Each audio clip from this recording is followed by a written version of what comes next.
Hey guys, we just watched World on a Wire by Rainer Werner Fassbinder. hmm Mm-hmm. So we don't ever indulge what we think about the movie until the recording starts. Yep. I have no idea what you would think of this right now, which is kind of sort of cool. I kind of know what you think of this. Yeah. I mean, we have ideas based on how we react during the movie. Yeah. Especially how we react immediately after the movie. Yeah, especially your reactions during the movie. Mm-hmm. I feel like you thought it was okay, Eh. even less. I started liking it less as it got longer. Okay. Yeah. To me, this movie did not justify its runtime. Okay. I really liked it. Yeah. I really thought it was really good. And the last 15 to 20 minutes were the weakest for me.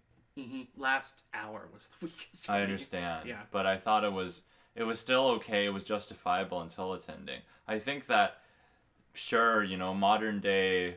So this is a science fiction film. A very interesting one, too. Yeah. I'm hesitant to say what it's really about. Well, Just because of. that's part of why I kind of find it meh. Is that what it seems to be about is very simple. Yeah. And I almost want to give it the benefit of the doubt because this is from the 70s. Mm-hmm. And for the 1970s, 1973. this is a very new kind of thing to be exploring in film. Yes. I don't know about novels, though. Like, I imagine this sort of idea might have been explored. Well, this is based on a novel, yes. right? So I imagine Apparently very, very good the one. idea of, I don't want to say what, because it kind of spoils the movie. Yeah. But what this movie focuses on, I feel like, was explored in other genres before it was really possible to explore it in movies. Mm-hmm. But I will say there is another movie series that does the same thing. Huh, I wonder what it could be. I wonder what it could be. And this takes it farther in a way. Then there's a TV show that came out recently that does what this movie does in 3 hours and condenses it to 20 minutes and goes even further with it. Which, do you know what I'm talking about there? No. Oh, well, I'll reveal that in spoilers. Okay. Because once I say it, it'll be like, oh yeah, duh. But I can't think of it. Oh, that makes me mad. Okay. Yeah, I thought that while the ideas were a bit basic, I liked the rhythm of the film. the rhythm and the cinematography were very cool. That's exactly the two things I was going to point out. Yeah. I think that what justifies it for me is that it did feel like an experience, and that the rhythm and the pacing overall until near the end, and the cinematography were all so strong. I think the director's eye for cinema is really, really good. It reminds me of Kubrick a lot. I can see that. From the very beginning. A little bit. Yeah. I mean, mostly, I will admit some of the cinematography seemed a little trickery. In that it relied on a few certain kinds of shots that were repeated a lot of times. Like, however, in order to use it sort of as a motif, like mirrors are all over this film. Oh, I love it though. Yeah, it's really like interesting how it plays with mirrors. That's like the most interesting thing cinematography wise. Yeah. Because you'll have characters appearing in mirrors, and it's a metaphor for what it's exploring in the film. Well, yeah, but it is used a lot. Yeah. And I think it's to the film's strength. I never got tired of the mirrors. There was one point where I thought there were fewer mirrors, but then more mirrors started appearing near the second half. I'm like, oh, okay, more mirrors. Yeah. I think the most amazing thing about this film to me is that we probably, if they didn't rediscover it and reconstruct it, this film would not exist. Yeah. Which makes it cool. Yeah. Yeah. To know that such an old film exists that explores this idea. It also feels like kind of an important film. Yeah. Because I don't know of a film earlier than this that does the same thing that this film does. In terms of its scope of science fiction. Maybe that's just me speaking my ignorance of how I haven't seen too many science fiction films that are earlier than this. Like there's Star Wars, but Star Wars isn't That's earlier a than fantasy this. film. It's not earlier That's not than science this. fiction. Yeah. And it's around the same time, right? It's 4 years after this. 4 years after, right? Yeah. And well, I have not seen Metropolis, which is the oldest example I think I can think of that might be exploring something like that. but then again, Metropolis is again based on a book, right? I'm not sure. I think it is. Okay. I'm not sure either. Well, that's 1920s. Yeah. Yeah. It could still be based on a book, for sure. But I don't think virtual reality was really a thing. It's probably just about a dystopian future. That's my guess. Mm-hmm. Yeah. Okay. So, what I think about this film is, like, visually, I've never seen a Tarkovsky film. But watching this film, this is exactly what I think a Tarkovsky film looks like. Really? Yeah, from the shots.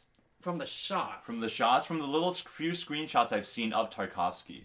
And the way he meticulously plans his shots. This is exactly what I think, including the pacing. This is what I think a Tarkovsky film is like. And for those of you who've seen Tarkovsky films, they might disagree with you, but we'll see. How do you know this? Because I don't have the same suspicion. Really? No. I see what you mean, but I have the feeling that Tarkovsky has a certain poeticism that this film doesn't have. Really? Yeah. Okay. To how he shoots and how he composes the shot and how... I mean, there's a little bit of that going on here, but I think I have a feeling Tarkovsky takes it a step further. Really? I thought the cinematography was absolutely breathtaking.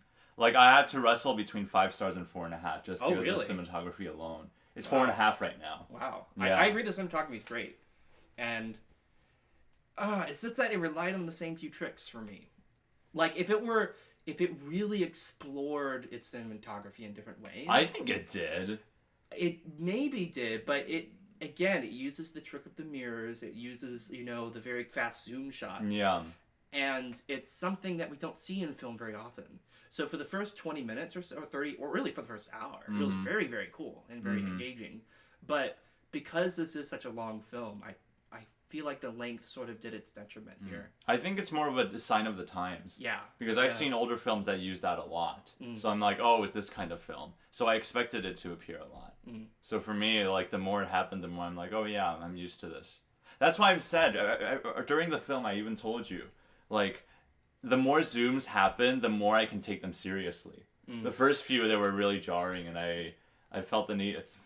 Oh, I thought you had said the opposite during the film. Oh, no.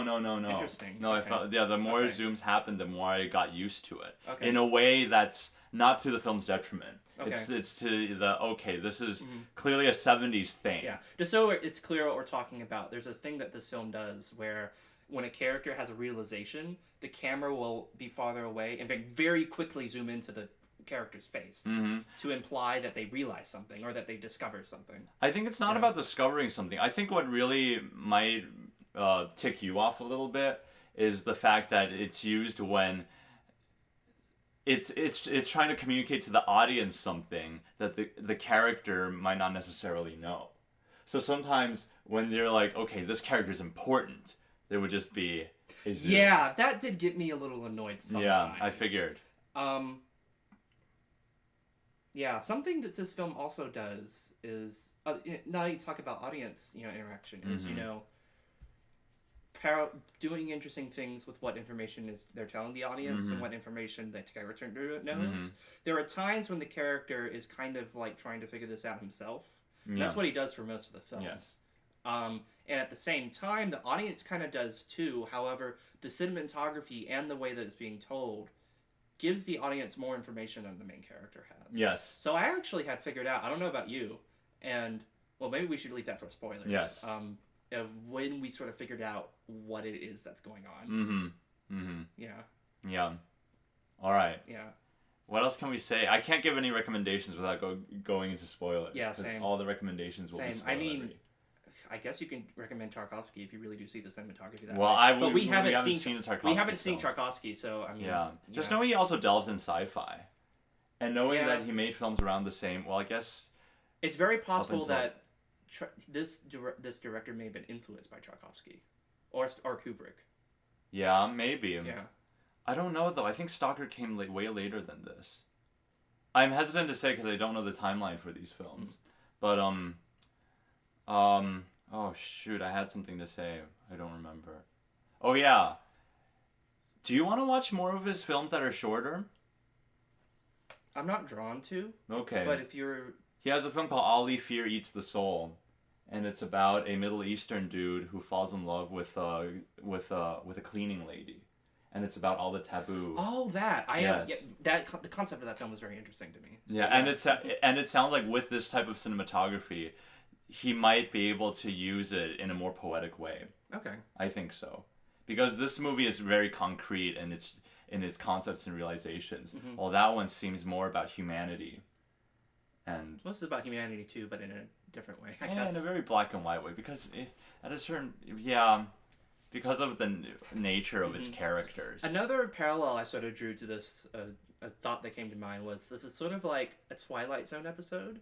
Okay. But stretched out to this runtime, but the same content. Yeah. Arguably. Yeah. So what's your star rating? 3.5, maybe. Oh, that's higher than I thought. Well, I mean, I was expecting 2.5. No. Really? 2.5 Okay. implies I didn't enjoy the experience. Yeah. I enjoyed watching the film. Oh, really? For the most part. Okay. And, like, I enjoyed the cinematography. Mm-hmm. There came a point where I wasn't too wild about it anymore, and I sort of stopped investing in it. Mm-hmm. But for a lot of the film, I was intrigued enough to care. Okay. That's a Okay. very opinionated statement, but then again, everything we say is. Yeah. I just think it's very, very absorbing the entire time. Well, most of the time, but up until the end. But so maybe because of the experience, I was able to forgive. Actually, I think 3. Yeah. 3's closer. Okay. Yeah. Forgive a couple of its flaws. I was also anticipating, because this is a first reaction. I was also anticipating the ending to like, kind of, I don't know, make up for some of the flaws that are going on. And I guess the ending didn't really, but that's just what every viewer gets out of it. I was also quite unsatisfied with the ending. I think the ending works, and I'll tell you why. I mean, it works spoilers. narratively. Uh-huh. Like, there's nothing really untied, like, that needs to be resolved. Mm-hmm. But the way it resolved, I feel like what the film might have been trying to do, just didn't really get There's there. a very specific reason why it doesn't work, and I'll tell you why We may have similar thoughts. Yeah, once I'll we tell can you really why talk about in the specifics. spoilers. Okay. Yeah.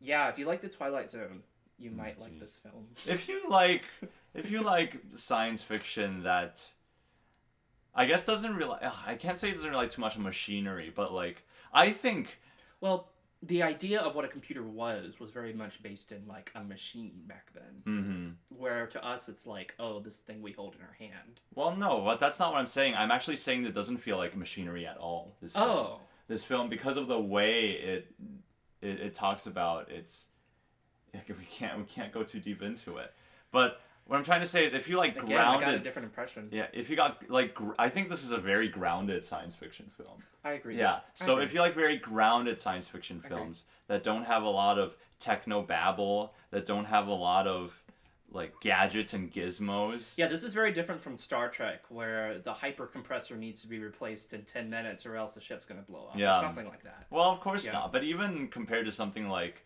Ghost in the Shell, where part of what makes it effective is what it throws in your face. Yeah. And I mean, part of it might be because we're a modern audience watching it. Maybe for the 70s.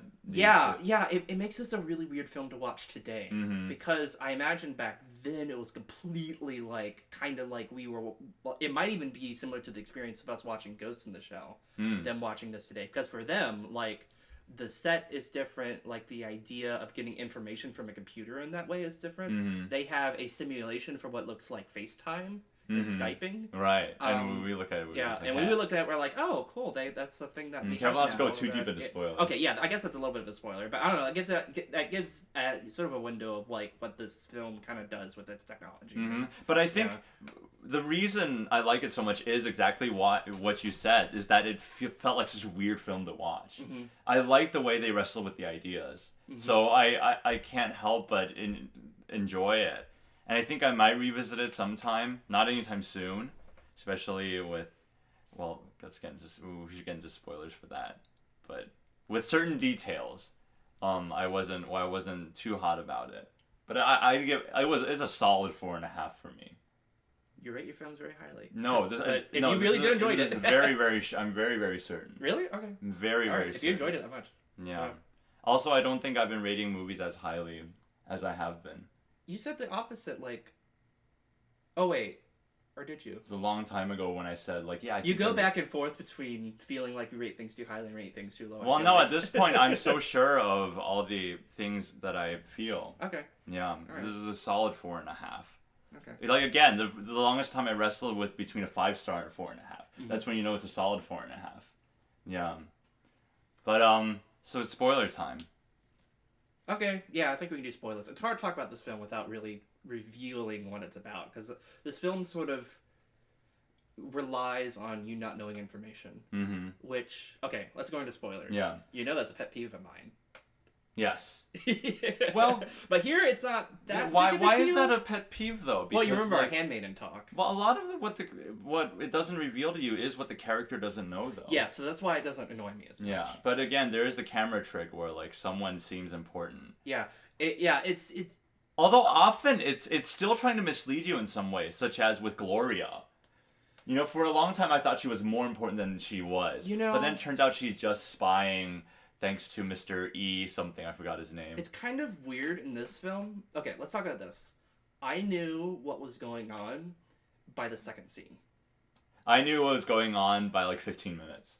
Okay. Yeah, I realized when you had the realization. Yeah. And it was much later when I did. Yeah. So but that's just us. Yeah, I think that's us, just right? modern so audiences. I feel like that's us being a more modern audience, being more keyed into that. Where for someone in the 70s, they're not going to think of that immediately at all. No. Right? So they might have the slow realization with the character throughout the film. Yes. Which if someone had that experience, that would be a very strong cinematic experience, I would feel like. However, it's not really possible today because we have films like The Matrix, where The Matrix is so, etched into our psyche now, where it's like, oh, everything's fake, everything's robots. Yeah. Like, that's almost like an in-joke now with today's culture because the idea of that is something that's very common now. So for a film to pretend like it has to spoon feed you that concept doesn't really quite work today.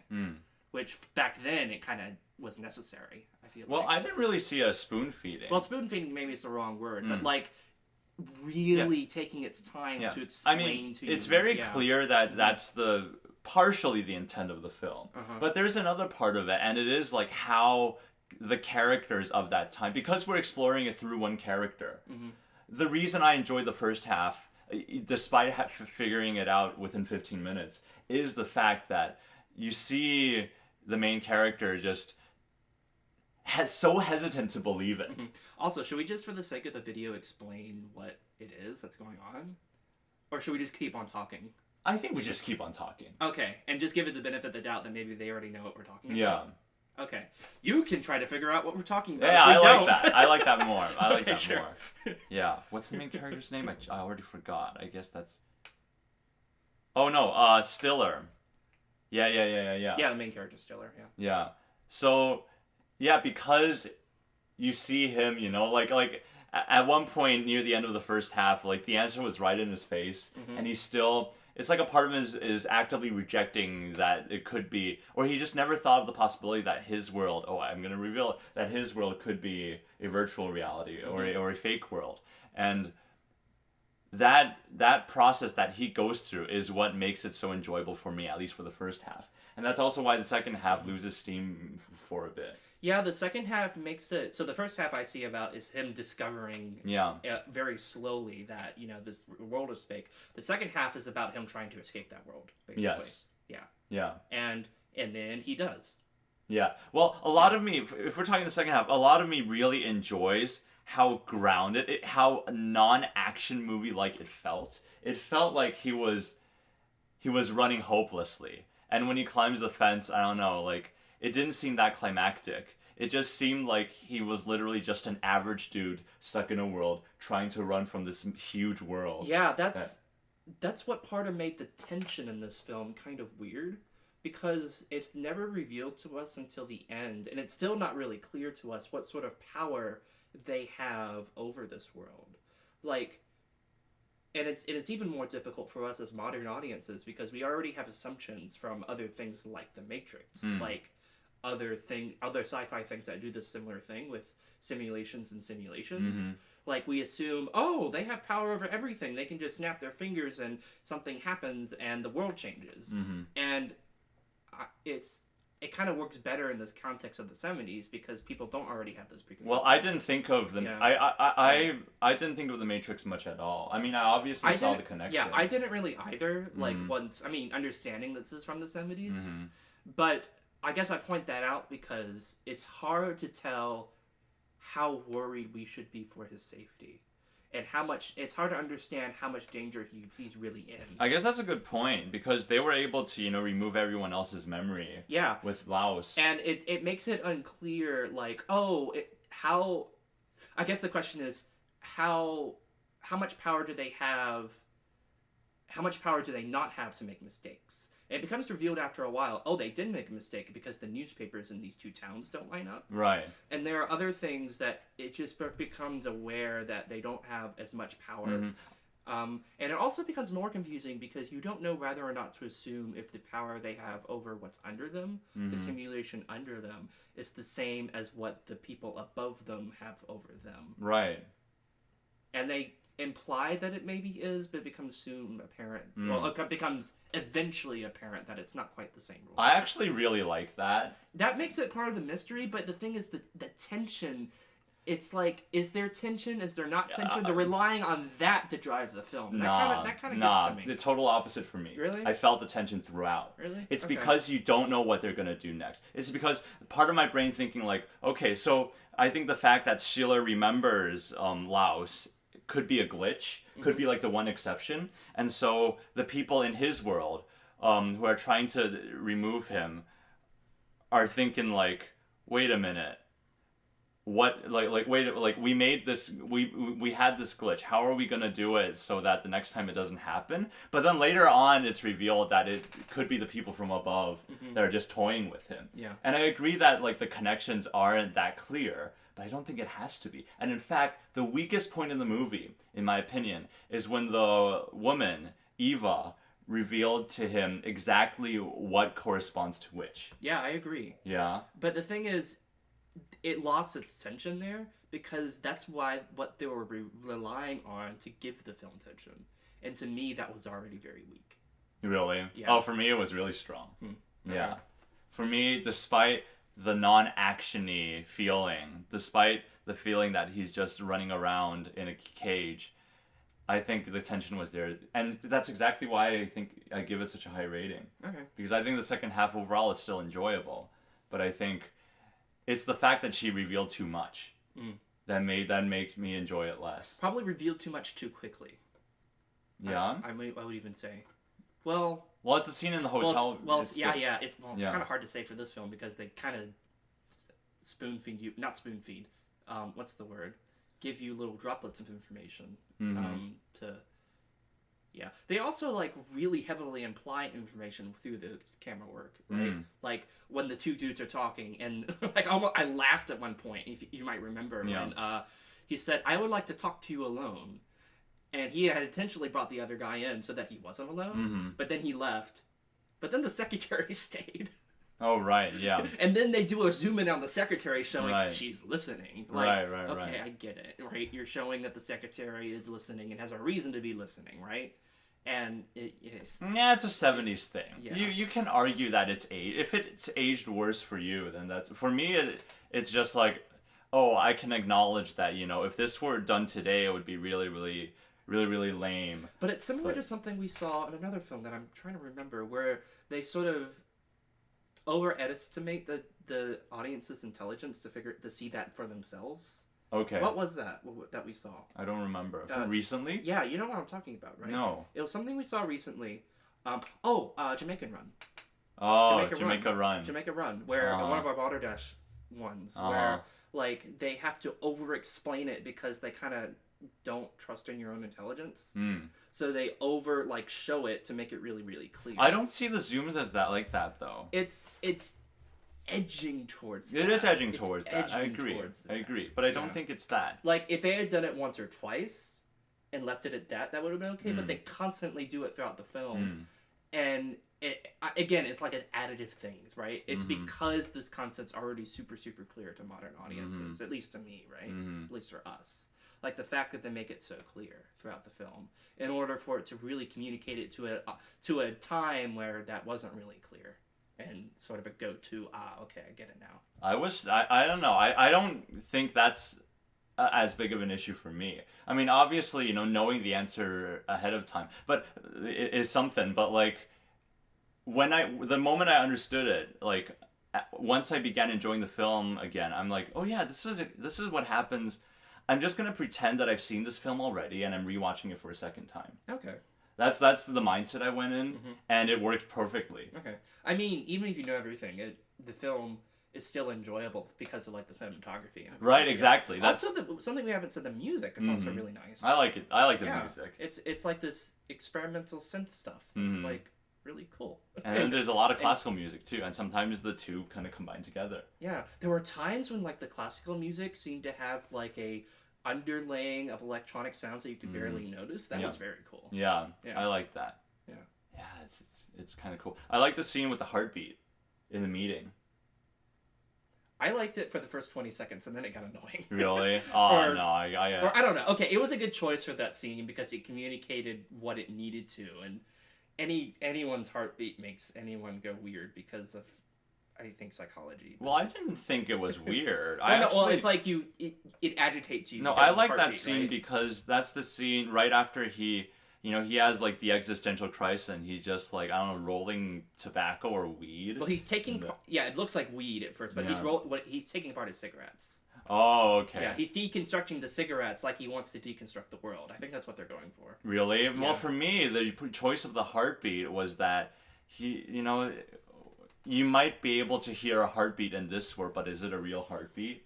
Oh, yeah, that's another take on it. So for me, I totally bought that. I'm like, okay, I see what the scene is doing. It actually didn't really make me feel tense just because the heartbeat thing is such an overused concept. Yeah. And modern day films, they have more bass on the heartbeat, so you feel like you're inside it more. Yeah, but I thought that was still fantastic. There's another film that I thought of, especially for the ending, that I think made the ending work a little bit with him and Eva just like embracing. And I'll tell you what that film is in a bit, but I'll tell you the flaw of that embrace. It was never established that the relationship was that passionate. I saw no passion there. Like, they seem to base his entire reason for survival based on because one guy was dicking on him and she had a crush on him.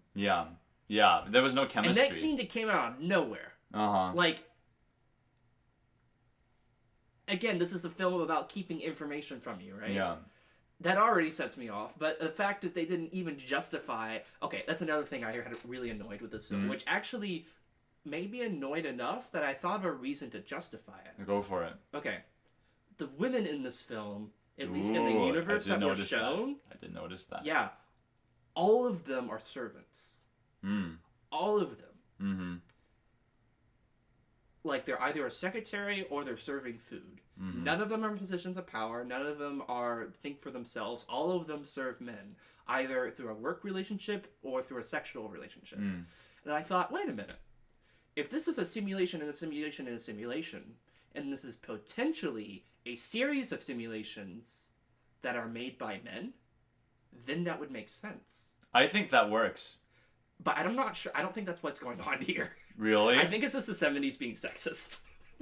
Because they gave no indication that that was going on. And what makes me think that is they actually did show a woman being in power because she actually was responsible for lifting him out of the world, right, and swapping the guy at the end, right? Yeah. But that implies that she actually did have a position of power in the one above him, which kind of disproves my theory of, oh, they made a simulation by men where all the women are serving. But it's clear that she doesn't have that high of a power. She's still serving the megalomaniac dude. True. So it could be true.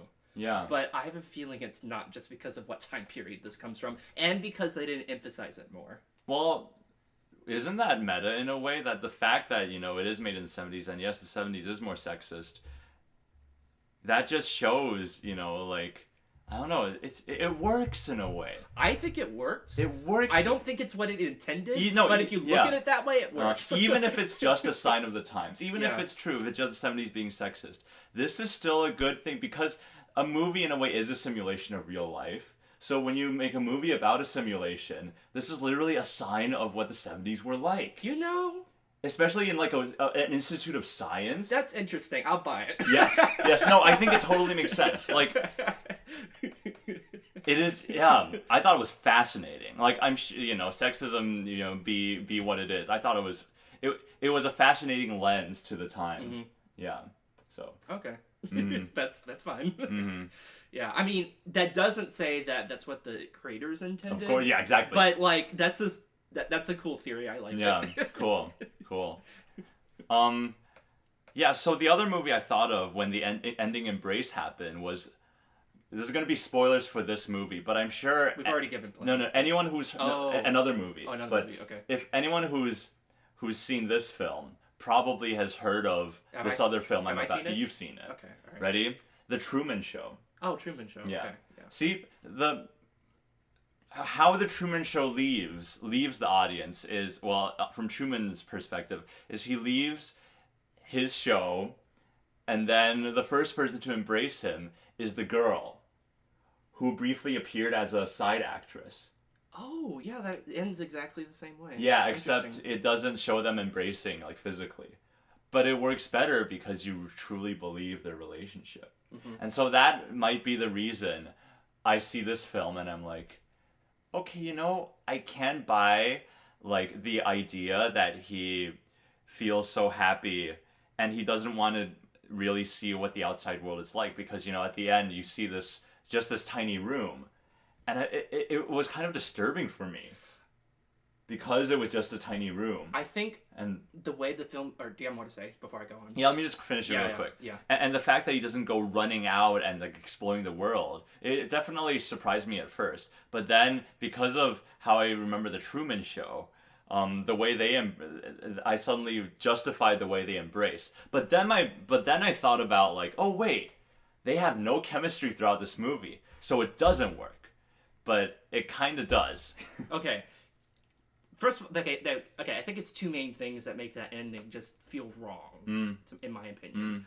The first is because they don't have any chemistry. They don't give any justification, really, that she does love him, except for maybe you can think through it and be like, oh, I guess that's why he's still alive. Oh, maybe that's she somehow convinced the person who's playing with him and playing God to, oh no, keep him alive a little longer, and like has this secret, and that's why she's been secretly helping him, and so on and so on. You can maybe give that justification.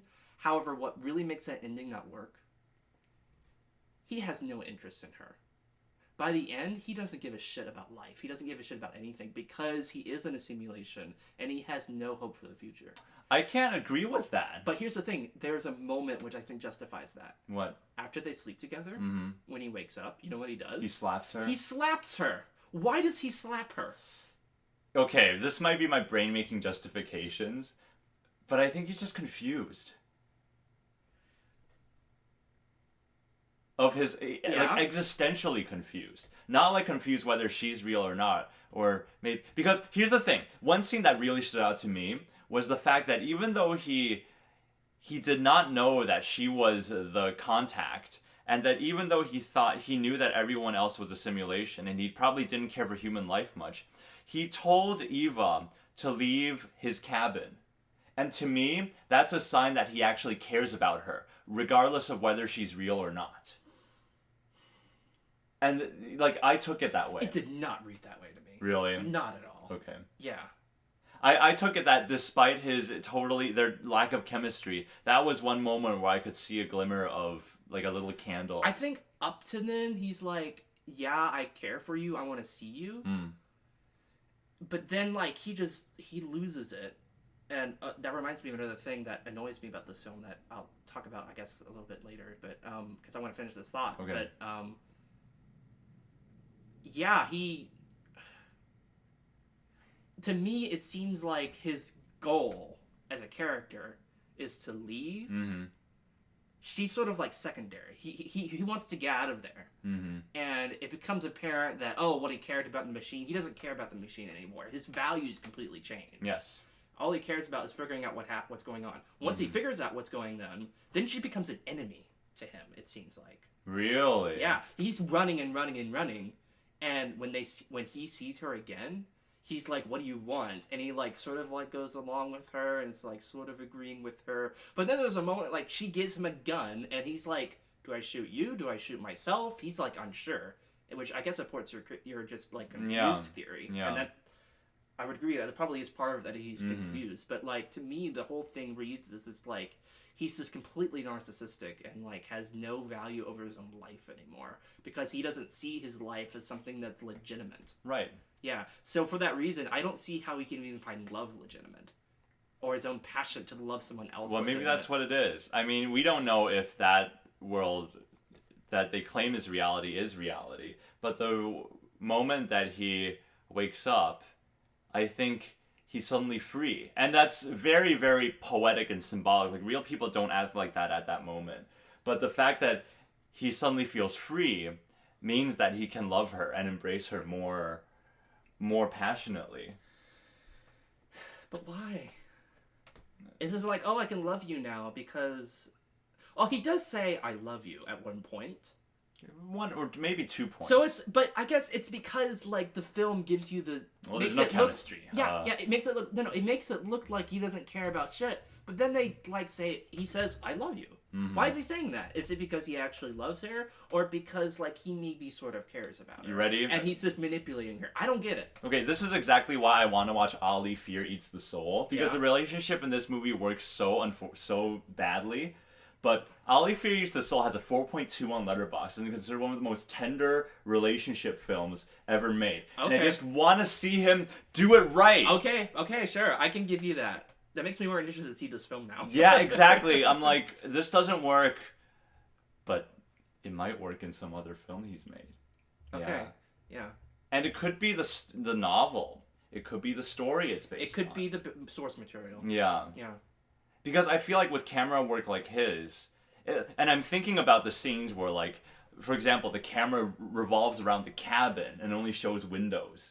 Mm-hmm. Like, scenes like that are what makes me like, wow, this is some good stuff. And to think, like, the lengths that he has to go in that time period to do that stuff, you know?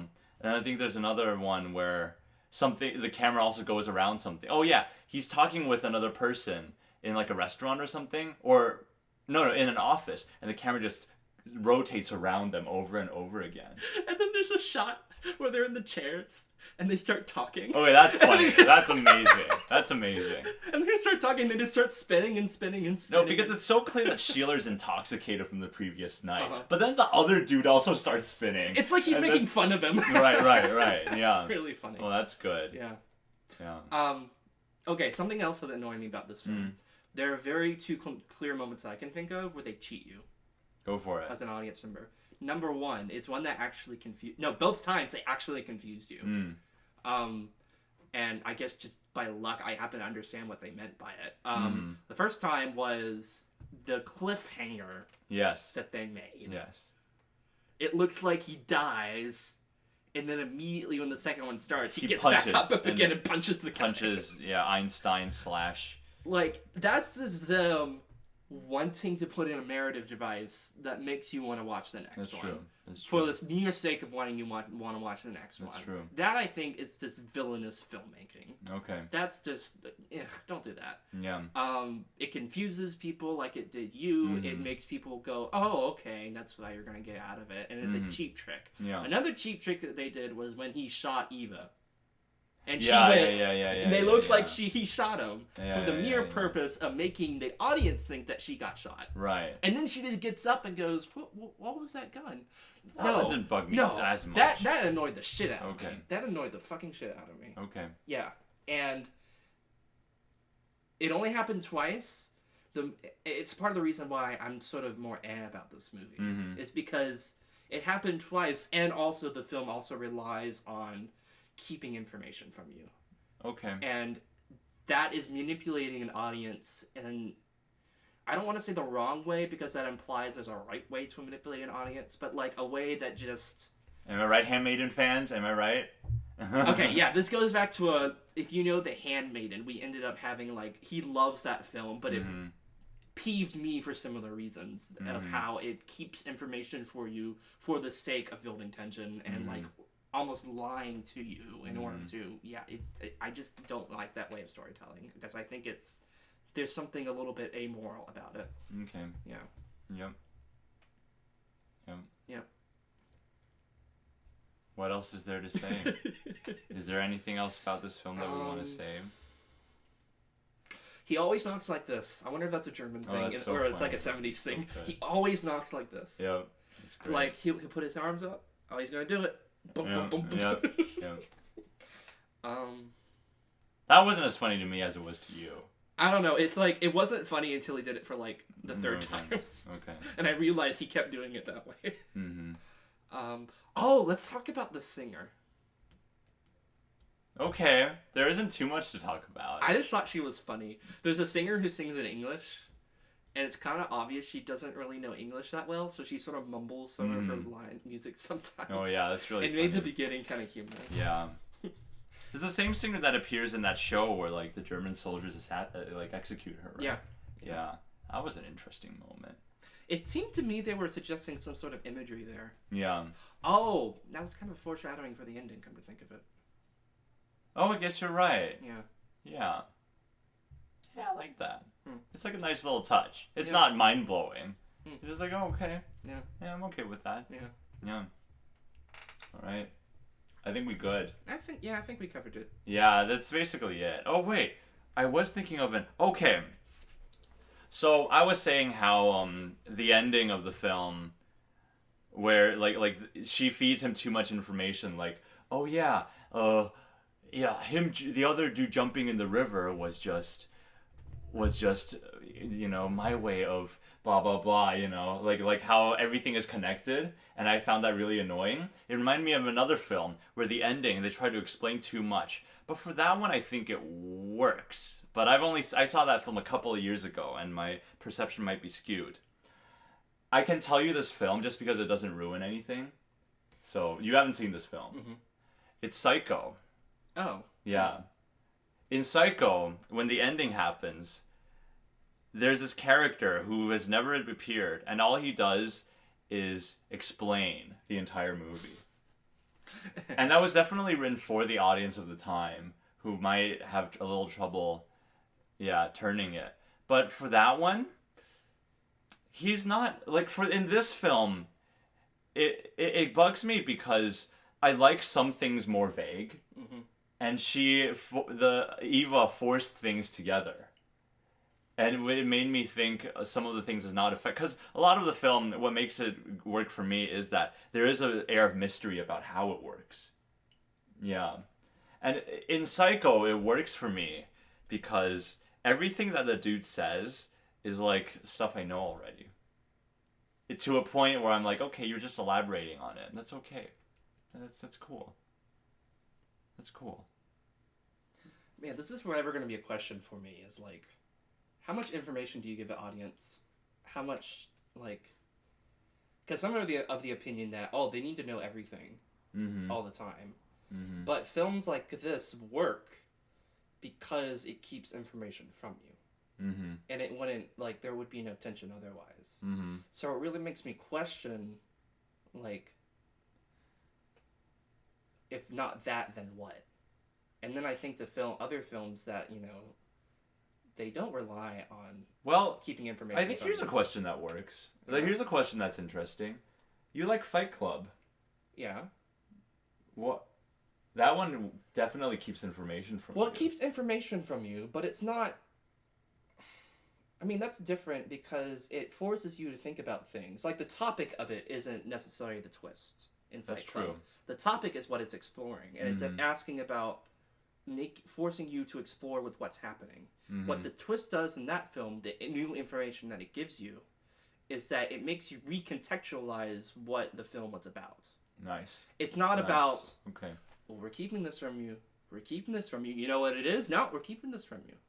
Nah, we're keeping. You don't want to know what it is? Nope, you don't get that. Yeah. It's like giving a carrot to a dog and going, Right. nope, you don't get that. In Fight Club, it's like, here's the information. Here's the information. Dogs don't here's eat the carrots information. usually. Here's the information. Oh, by the way, this is the information too. You know everything else we told you? Yeah, you now get to recontextualize everything that was. I think that's why you don't like The Usual Suspects. Yeah, that's exactly why I don't like The Usual Suspects. Because it's exactly that same sort of game. Okay. Yeah, the more I think about The Usual Suspects, the more I think it's lame. Mm-hmm. Do you think The Sixth Sense is the same? That's another situation similar to Fight Club, I think. I think so too. Yeah. I think so too. Yeah. And I think what makes The Sixth Sense really strong for me is the fact that it is exploring themes before the twist. Mm-hmm. And a lot of people don't think that. Mm-hmm. Everyone I talk to, they're like, oh yeah, no, what makes Sixth Sense is the twist.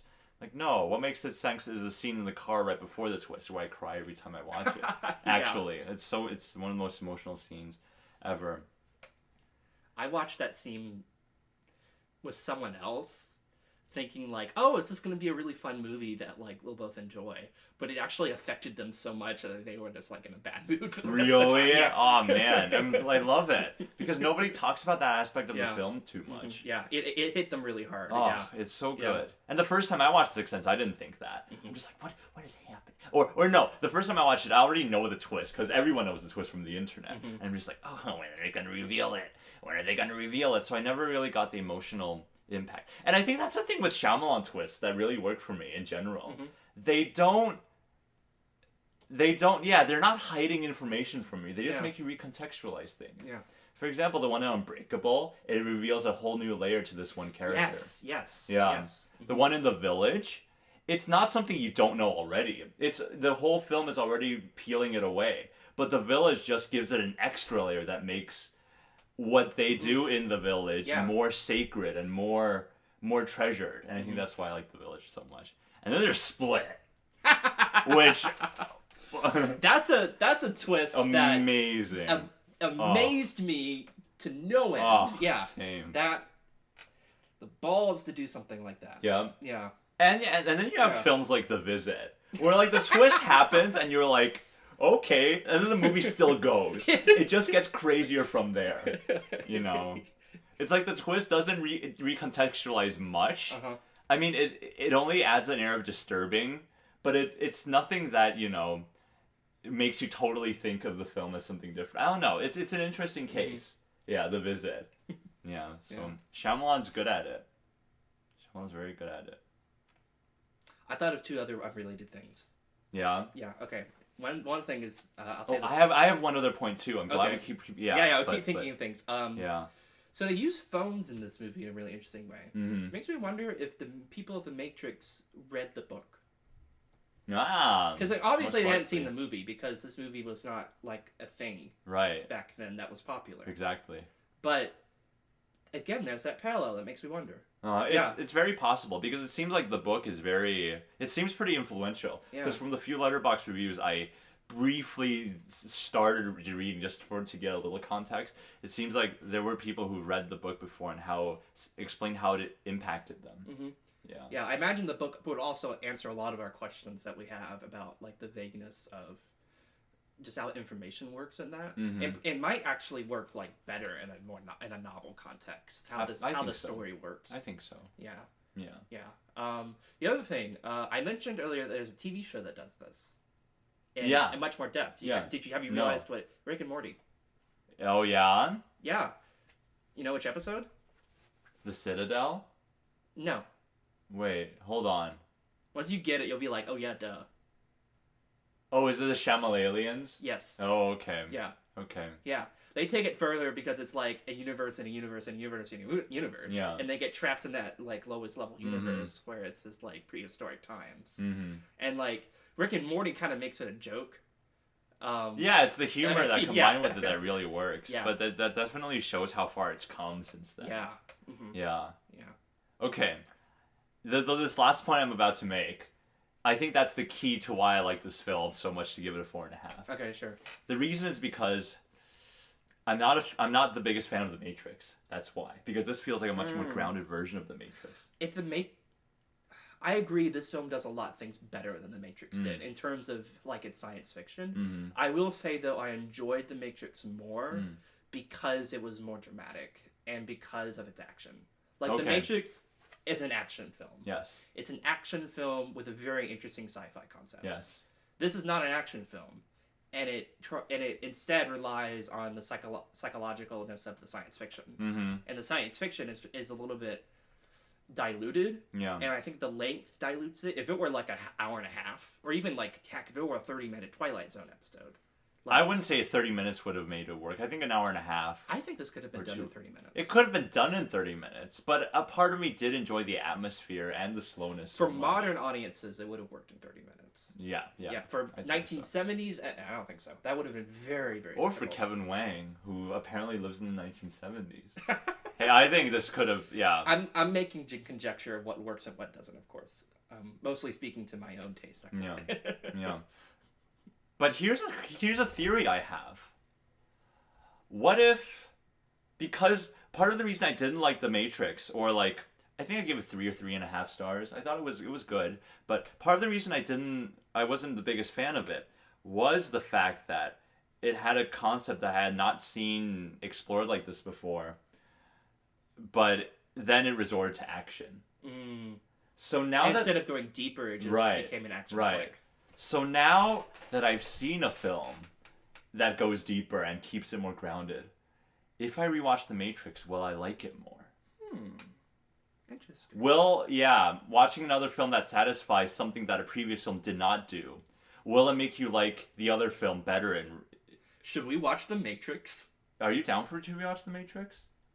You know, there is a reason I might like to watch The Matrix for another reason. Really? Heck, I'll go ahead and say it. I'm thinking of basing a Mafia game off The Matrix. Oh my gosh. Yeah. Yeah, so he's running online Discord Mafia. Will. Will. But this is not real life Mafia. Yeah. This is like a very internet-wise thing, which is what makes it fascinating. Yeah, of course I'd be down. Yeah. Do you want to watch the second one too? Depends on how the first one goes. Okay, because as of this point, I like the second one more than the first, and I haven't seen the third. I know the third has a twist that ruins everything. The third one has a twist? Yeah. Has this big revelation that ruins everything. It ruins the entire universe. I don't know what that twist is. I don't know the series that well, but I can see that. Okay. Oh, I can guess what that is. But I can see why you like the second one better, because the second one does go deeper into like the universe. I don't think it does, actually. I think the second one admits that the universe exists and then becomes a pure action film. Oh. And the action is so good. There's a car chase that's like... Yeah, that car chase is one of the best action scenes. And I think that car chase and the car chase from the Raid 2 are like the two best car chases ever. Yeah. That's there's also another scene where it's called the Chateau fight. The Chateau room, where it's a room just full of weapons on the walls. And basically, everyone, he just takes weapons and just starts using them. Yeah, he just starts throwing them and Yeah, awesome. It's good stuff. Yep. Yeah. I even thought that one had a pretty cool revelation at the end that made you think, what is that's a movie where it reveals just enough, but it still makes you think like, okay, how much of it is chance and how much of it is like totally predictable, because that one ends, I don't feel like giving it away too much, but that one ends with him discovering that things in the movie might not seem as spontaneous as they do. The Matrix Reloaded. Oh, right. Okay. Yeah. And that it basically it kind of confirms the first movie, but it confirms the first movie, but in the real world, in reality, instead of like what's going on in the Matrix. So I like that because of that. Versus in this film where they try to put too much together. There's another connection. I don't know if I made my point clear, because I feel like I'm not talking too well. But I always re-listen and I'm like, hey, am I doing okay? But you seem like you had another point. Did you forget? Oh, no, you forgot. I don't think I did. Okay. Well, that's it, guys. I think I was going to say, if you like The Matrix, watch The Raid 2, but that has nothing to do with this nothing film. to do with, And if you like The Matrix Reloaded, watch The Raid 2. Raid 2. Or Raid 1 and Raid 2. They're just wonderful action film movies. Yeah. Oh, you haven't seen Raid 1. No. They're very different. Yeah. Yeah. Yeah, I imagine, they do action in a way that other action films don't. Yeah. That make action other action films seem minor in comparison. That's the impression I get. To an extent. Yeah. They do a particular fight. They make every action movie with a handheld combat. Yes. Seem, yeah. Yeah. But with a film like Mad Max Fury Road, when you combine big vehicles and fantastic editing, and the Raid movies have fantastic editing too. Mm-hmm. But with, like, you know, Mad Max is still, in its own league, a great action film. Yeah. And I don't think the Raid 2 makes that seem inferior. Yeah, yeah. So, yeah. That's Yeah. true. Okay. I'm glad we didn't stop the video, because you know what we didn't do? What? We didn't announce what our next film in the long film. Oh, yeah! We never explained the Touch of Zen thing. Oh, yeah. Okay, so we said last video, we had this old argument about, should we talk about the next one? I think we should put this... I think we should just put a little disclaimer in the description saying, oh, sorry, this is not Touch of Zen. You don't think we need to? I don't think we need to. Oh, but then a lot of people... What if people expect a Touch of Zen? Well, here's the thing. If people are expecting that, that means they watched most of it. If they're the kind of viewer with our viewership count that is going to watch most of it, then they are likely going to watch all of this video too. But what if because The Touch of Zen is a more popular movie than this. Uh-huh. What if they've seen A Touch of Zen, and then they see that it's a different film, and they don't finish it? Well, then they can ask us, hey, where's The Touch of Zen? And then we can tell them. That's a very good point. You know, yeah, that's exactly, yeah, you're right. You're right. Yeah, if they didn't get this far in the video, they can just ask us, hey, where's The Touch of Zen? You're right. Yeah. It's very true. Yeah. Wow, I never thought of that. Yeah. I mean, it's like that's the magic of YouTube. I'm imagining a possible future fan base. Mm-hmm. So, like, I didn't think of that aspect of it. Yeah. But yeah, you're right. Yeah. All right. Yeah. So the idea I thought of, which, I mean, makes sense to me, is we put the playlist link. And that way you can see all the previous ones, and, like, in the future you'll be able to see all of them. Mm-hmm. And then we announce the next one. Yeah, and we announce the next one at the end. Yeah. So, here's our next film. Yeah. It is La Belle Noiseuse. This is our next long film. Yes. Not the next, like, video we put out. No, yeah, this is the next long film in our long film expedition, or long film marathon, or whatever we call it. Yeah. And we will say, we had to... Oh, you want to say why we had to change it last minute? Oh, sure, yeah, let's do it. Yeah. Okay, the reason we had to change A Touch of Zen last minute... Should we put a time code for this part? Nah. I don't feel like we need to. Okay. Yeah. The reason we couldn't do A Touch of Zen is The Touch of Zen on Letterboxd. It says it's 200 minutes in runtime, which fits our purposes perfectly. Yeah, and which are, by the way, to have 10 movies in succession that get longer and longer, starting at 2.5 going to 10 hours. Mm-hmm. Yeah. There's something I want to talk to you about after this video ends. But we're not going to reveal this on camera. But if I forget, please remind me. Sure. Okay, so yeah, The Touch of Zen it seemed like it was 200 minutes. But that's on a condition, because it's technically split into 2 parts. And there's a recap at the beginning of the second part. So there is a version that exists without the recap, which it actually was released in cinemas, I believe. And that's 188 minutes, which was exactly the runtime of Short Cuts. It was too short. That was the same runtime as Short Cuts. Lol. Yeah. Yeah, so we had You can argue that it was the cut that made it shorter. It was a short cut. Gosh, that's true. Yeah. Yeah, so that's the reason. We thought it wasn't appropriate. Yeah. So this was, Yeah, so we actually found this, like, just a couple hours ago. Yep. And then we just okay, sci-fi, like, let's do it. This looks really good, let's watch it. Yeah. Yes, and I think this fills a nice spot in our... In terms of what genres we're covering. Yeah, because we didn't have any science fiction. We didn't have any science fiction. Do we have any German films? No. I don't think so. No German films. Hey, that's a hint. Then again, I don't know if you want a spoiler, you can even look on the list on our Letterboxd. Yeah. Accounts if you really want to see the whole list. But the next one was La Belle Noiseuse, which I don't know, is it Noiseuse or Noiseuse? Is the second S silent? But it is, in fact, just about the exact same runtime of Love Exposure and A Brighter Summer Day. Okay. It is 3 hours and 58. And this was 3 hours and 40? This was 3 hours and 42. Okay. 3 hours and 58. You can look up stuff about that film, but according to what we found, this is a film about the artistic process, and it's meant to be very, very deliberate, and it's meant to be kind of I don't know if grueling's the word, but definitely a slow burn. Mm-hmm. So yeah, we're excited. yeah, we like that kind of stuff. It's by the guy who did Out One, which is like 12 hours. So this is one of his shorter works. So we'll see what that brings to the table. I have a feeling we'll like that one a lot. Mm. I just feel it. Okay. That's about it. Okay, let's guess the runtime for this recording. Oh, probably an hour. 50 minutes. I'm 50. Yeah, I was thinking minutes. 50 too. Yeah. Okay, bye. Bye. Let's see if you're right.